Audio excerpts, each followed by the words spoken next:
কোন দুর্বলতায় বিশ্বকাপ থেকে বাদ পড়েছিলেন? প্রশ্ন শুনে অবাক সাইফুদ্দিন। তবে কি ছিল না তেমন কোনো দুর্বলতা, নাকি বাদ পড়েছিলেন নিজের ভাগ্য গুণে? সেটি হয়তো বাংলাদেশ ক্রিকেট বোর্ডের সম্মানিত নির্বাচক প্যানেলই ভালো বলতে পারবে। তবে এই কথায় যতটা না আপনি অবাক হবেন, তার চেয়ে কয়েক গুণ বেশি চমকে যাবেন সাইফুদ্দিনের এই কথায়। আমাদের বাংলাদেশে তো ওরকম ইন্টারন্যাশনাল খুব বেশি 20 থেকে 25 জনের বাইরে তো ওরকম প্লেয়ার নেই। তো আমি চেষ্টা করি, আমি যদি ফিট থাকি এত সুযোগ আসবে। অন্যান্য দেশে যদি আপনি দেখেন অনেক বেশি কম্পিটিশন বা তো আমাদের বাংলাদেশে কিন্তু খুব কম সংখ্যক ইন্টারন্যাশনাল মানের প্লেয়ার আছে, 20 থেকে 25 জন, যেটুকু আমি মনে করি। তো ইনশাল্লাহ আমাদের জন্য ওই দিক থেকে কিছুটা ইজি, যদি ফিট থাকি আবার কামব্যাক করা আমাদের জন্য ইজি। সাইফুদ্দিন যত সরলভাবে এই কথাটি বলেছে, আসলেই কি বিষয়টি ততটা সহজ, নাকি এই সর্ষের মধ্যেই রয়েছে অন্য কোনো ভূত? স্যান্ডেলিনা সো, রূপচর্চায় আভিজাত্য। জাতীয় দলের খেলোয়াড়রা পর্যন্ত যখন জেনে যায় এই আঙিনায় টিকে থাকতে নেই তেমন কোনো কম্পিটিশন, তখন ভালো করার তাড়না কোত্থেকে পাবে এসব ক্রিকেটাররা?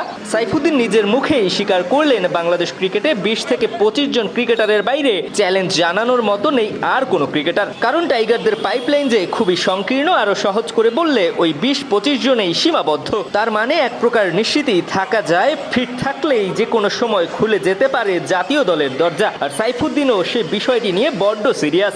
বিষয়টি কি আসলেই এত সহজ, নাকি আরো কয়েক গুণ বেশি জটিল প্রক্রিয়ার মধ্যে দিয়ে হওয়ার কথা? সেই প্রশ্নের উত্তর এক কথায় না, আর এটিই তো হওয়ার কথা। একটা দেশের জাতীয় দলে খেলা তো এত সহজ বিষয় হতে পারে না, যেখানে খেলতে হলে দীর্ঘ চড়াই উতরাই পাড়ি দিয়ে সংগ্রাম করে টিকে থাকতে হয়। তারপরেও একটা সুযোগ মিলবে কিনা সেটি নিয়েও থাকতে হয় দোলাচলে। আর যদিও একটা সুযোগ মিলে যায়, তারপরেই শুরু আসল পরীক্ষা। দলে টিকে থাকতে হলে যে আপনাকে দিতে হবে অগ্নি পরীক্ষা। সাইফুদ্দিনের এই কথা আপনার মনে ভীতি ছড়াতেই পারে। তবে বাংলাদেশ ক্রিকেট কি এভাবেই চলছে? এই প্রশ্নের উত্তর আপনাদের কাছেই তোলা থাক। তবে সাইফুদ্দিন নিজেকে ফিরে পেতে চেষ্টার কোনো কমতি রাখছে না, সেটি একেবারেই জলের মতো স্পষ্ট। প্রতিদিনই মিরপুরের আঙিনায় দেখা মিলছে এই ফেনী এক্সপ্রেসকে। আজও হয়নি তার ব্যতিক্রম।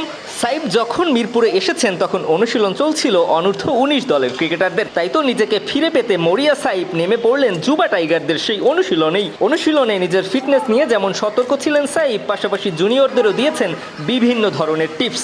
বড় ভাইয়ের কাছ থেকে পাওয়া এই অভিজ্ঞতা নিশ্চয়ই কাজে আসবে বাংলাদেশ ক্রিকেটের এই ভবিষ্যৎ প্রজন্মদের। দিবাকর চৌধুরী, কালবেলা।